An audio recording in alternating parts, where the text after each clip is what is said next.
மேரேஜுக்கு எல்லாருமே போயிருக்காங்க. போன இடத்துல ஸ்கூல் படிக்கும்போது ஃபோட்டோ எப்படி எடுத்துக்கிட்டோமோ, அதே ஆர்டர்ல ஃபோட்டோ எடுக்கலான்னு சொல்றான். அதுக்கு என்ன பண்ணிருவோம்? "டேய் மச்சி அந்த பக்கம் நிக்காதடா, இந்த பக்கம் வான்னு" இழுக்க. "அப்படி என்ன இருக்கு இந்த பக்கம்? திரும்பி பாரு தெரியும்." இவன் குடுக்குற பில்டப் கொஞ்சம் ஓவரா இருக்கு. அப்படி யாரா இருக்கும்? "டேய் மச்சி தேங்க்ஸ்டா.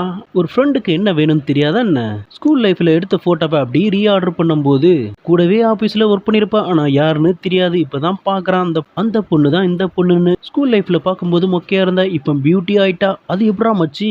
அது அவட்ட தான் கேட்கணும். எனக்கு என்னடா தெரியும்? ஸ்கூல் லைஃப்ல எடுத்த போட்டோ வச்சு அப்படியே இந்த டைம்லயும் எடுத்துட்டாங்க. எல்லாருமே ஸ்டேஜை விட்டு போயிட்டாங்க. இவங்க 2 பேரை தவிர. அப்படி 2 பேருக்குள்ள ஏதோ பாண்ட் இருக்கு. அப்படி கல்யாண வீட்டுல சாப்பிடும்போது அவ இவனை பார்க்க, இவன் அவளை பார்க்க, அது ஒரு பக்கம் இருந்தாலும் நமக்கு சாப்பிடுறது முக்கியம்னு இந்த பக்கம் மூக்கு பிடிக்க சாப்பிடுறாங்க. கேமரா பக்கத்துல கொண்டு வரும்போது மெதுவா சாப்பிடுறாங்க. கேமரா மட்டும் இல்லைன்னா வெளுத்து வாங்குறாங்க. சின்ன வயசுல எடுத்த கட்சி பைப்பு தான் திருப்பி கொடுக்குறான். உங்களுக்கு இந்த கதை பிடிச்சிருந்தா லைக் பண்ணுங்க.